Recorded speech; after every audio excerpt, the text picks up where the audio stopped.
మీ shop close చేశారు. రాత్రి ఒకసారి వచ్చి చూశాను. కానీ అందుకే ఇప్పుడొచ్చి ఈ రూ. 10 మీకు రిటర్న్ ఇచ్చేస్తానని చెప్పాడు. ఆ అమ్మాయి చెప్పింది. అప్పుడు అతనన్నాడు, "అదేంటది? నిన్న ఒక వస్తువు కొంటున్న జ్ఞాపకం ఉంది. రూ. 5కి మీరు బేరమాడారు. రూ. 5 తగ్గించమని. నేను రూ. 5 తగ్గించి ఇచ్చినప్పుడు చాలా బాధపడ్డాను. రూ. 5 తగ్గించేసాను ఈ అమ్మాయికని. ఇదేంటి రూ. 5 తగ్గించమని అడిగిన దానివి రూ. 10 నీకు ఎక్సెస్ వస్తే ఎందుకు మళ్ళీ తెచ్చి ఇవ్వడానికి? దట్టు చాలా దూరం నుంచి నడిచొచ్చి రాత్రి ఒకసారి ట్రై చేసి క్లోజ్ చేసి ఉంటే మళ్ళీ తెల్లవారుజామున వచ్చి ఇచ్చావంటే" ఆ అమ్మాయి చెప్పిందనమాట. తన భర్త చనిపోయేటప్పుడు కొన్ని విషయాలు చెప్పాడు. ఎవరి డబ్బులు కూడా ఆశించవద్దు. మన డబ్బులతో మనం సంతోషంగా ఉండాలి. మనకి ఎంత ఉంటే అంతే తీసుకోవాలి. దాంతో సంతృప్తి చెందాలి తప్ప ఇతరుల యొక్క డబ్బులు తీసుకుంటే ఆ పాపం మన పిల్లలకు తగులుతుంది. మన పిల్లలు ఇబ్బంది పడతారు. మనం చేసిన పాపం పిల్లలకి ఇబ్బంది పడతారని చెప్పేసి అతను ఆ భర్త చెప్పాడని చెప్పి ఆ అమ్మాయి చెప్పింది. దట్టు తన మనస్సాక్షి ఒప్పుకోదండి. తన భర్త చెప్పింది. తన భర్తే కాదు, తనకు కూడా తెలుసు. ఇతరుల డబ్బు అన్యాయంగా, అక్రమంగా నాకు రూ. 10 కూడా నాకు వద్దు. అందుకే రాత్రి కూడా నాకు నిద్ర పట్టలేదు. అందుకే మీకు రూ. 10 తెచ్చిచ్చాను అని చెప్పిన వెంటనే అతను ఈవిడ వెళ్ళిపోయిన తర్వాత చాలా హడావుడిగా వేరే అతని దగ్గరికి వెళ్తాడండి. షాప్ క్లోజ్ చేసేసి వేరే అతని దగ్గరికి వెళ్ళి అలా ఒక అతను ఇతను వస్తువు ఒక అతను ఇతను హోల్సేల్ రేట్లో కొనుక్కునే దగ్గరికి వెళ్ళిపోయి నమస్కారం పెట్టి, "ఏమండి, నేను మీ దగ్గర రూ. 300కి ఎక్సెస్ అంటే రూ. 300 మిమ్మల్ని మోసం చేశాను నేను. నిన్న నిన్న మీకు సరుకులు మీ దగ్గర కొన్నప్పుడు నేను రూ. 300 విలువైనటువంటి వస్తువులు మీకు చెప్పకుండా నేను తీసుకెళ్ళాను, మోసం చేశాను. ఇదిగోండి ఈ రూ. 300 మీకు ఇచ్చేస్తాను" అని చెప్పేసి అనేసరికి, "ఎందుకు అలాగా? తీసుకెళ్ళిపోయావు కదా, నన్ను మోసం చేసావు కదా, ఎందుకు నువ్వు అలాగా మళ్ళీ 300 నాకు రిటర్న్ ఇస్తావు" అని అతను అడుగుతాడు. అడిగినప్పుడు అతను చెప్పాడనమాట. ఏం చెప్పాడంటే, "ఏవండి, మీ 300 నేను తీసుకుంటే నా మనసాక్షి ఇక్కడి నుంచి ఇప్పుడు నేను మారిన మనిషిని. నాకు అర్థమైంది.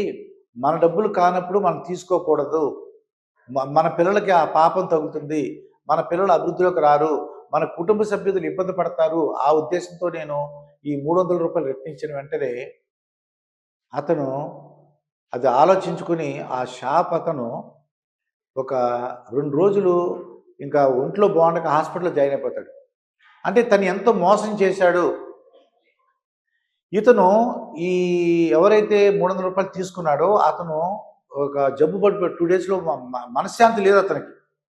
మనశ్శాంతి లేక అలాగ కూర్చొని అలా మంచం మీద పడుకుండిపోయాడు. ఏంటి తను ఏం మోసం చేశాడంటే 10,00,000 తన ఫ్రెండ్ దగ్గర తీసుకున్నాడు, స్నేహితుడి దగ్గర. ఆ స్నేహితుడు గుండెపోటుతో ఆ రాత్రి మరణించాడు. కానీ ఎవరైతే 10,00,000 ఇచ్చారో గుండెపోటుతో చనిపోయాడో అతను భార్యకి గాని, పిల్లలకి గాని ఎవరికీ చెప్పలేదు. ఇతని మీద నమ్మకంతో ఈ వ్యాపారస్తుడికి ఆ చనిపోయిన అతను 10,00,000 ఇచ్చాడు. ఈ 10,00,000 తీసుకొని తన దగ్గర ఉంచుకున్నాడు గానీ, వాళ్ళ చనిపోయిన భార్యకి పిల్లలకు గాని వెళ్ళి వాళ్ళ దగ్గరికి వెళ్ళి, "మీ భర్త నాకు 10,00,000 ఇచ్చాడు. నా దగ్గర 10,00,000 ఉంది" అని చెప్పలేదండి. ఆ 10,00,000 మోసం చేశాడు. అమ్మో! నేను చాలా పొరపాటు చేశాను. రూ. 300 అతనికి అతనిలో పరివర్తన వచ్చింది. అతను ఎంతో అంటే నా కళ్ళు తెరిపించాడు.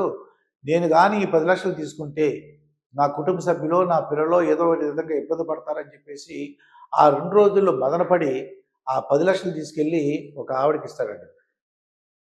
ఇచ్చేసరికి ఆవిడ ఆశ్చర్యపోద్ది. "ఎవరండి మీరు" అంటది. ఎవరంటే, "నేను మీ యొక్క హస్బెండ్ దగ్గర, చనిపోయిన హస్బెండ్ దగ్గర నేను 10,00,000 తీసుకున్నానండి.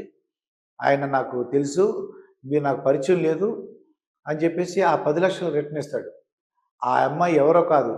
ఎవరైతే రూ. 10 రిటర్న్ ఇచ్చిందో ఆ అమ్మాయే ఆ 10,00,000 ఆ భర్త చనిపోయిన అది హార్ట్ అటాక్‌తో చనిపోయిన యొక్క భార్యే ఆ రూ. 10 ఇచ్చిన ఆవిడ. ఎప్పుడైతే ఆ 10,00,000 తీసుకున్న ఇచ్చాడో చాలా సంతోషిస్తున్నాడు. ఎందుకంటే తన కష్టాల్లో ఉంది. అంటే ఈ కథ చూడండి. రూ. 10 మనది కాదు, మనకు అన్యాయంగా వచ్చిందని చెప్పేసి రిటర్న్ ఇస్తే 10,00,000 మన డబ్బు ఎప్పుడు కూడా మనదైతే మన దగ్గరికి ఎప్పుడు వస్తుంది. మోసం చేసిన వాడు ఎప్పుడు కూడా తెలుసుకునో లేకపోతే భగవంతుడు పైనున్న భగవంతుడు చూస్తాడు. తప్పకుండా మన డబ్బులు మనకొస్తాయి. అది అని చెప్పేసి ఈ కథ ద్వారా మనకు తెలిసిందండి. ఎప్పుడూ కూడా మనం నీతిగా, నిజాయితీగా, మోసం చేయకుండా డబ్బులు సంపాదించి, ఆ సంపాదనతో మనం అభివృద్ధిలోకి వెళ్ళాలి తప్ప, కొత్త కొత్త ఐడియాస్‌తో నూతనంగా ఆలోచించి, ఇలాగ మోసాలు చేసి, లేదంటే ఎవరికో డబ్బులు ఇవ్వాల్సిన డబ్బులు మన దగ్గర ఉన్నా సరే ఎగ్గొట్టేసి అలా చేయకూడదండి ఇది. మరొక వీడియోతో మీ ముందుంటాను. మీ మాస్టర్ దుర్గాప్రసాద్.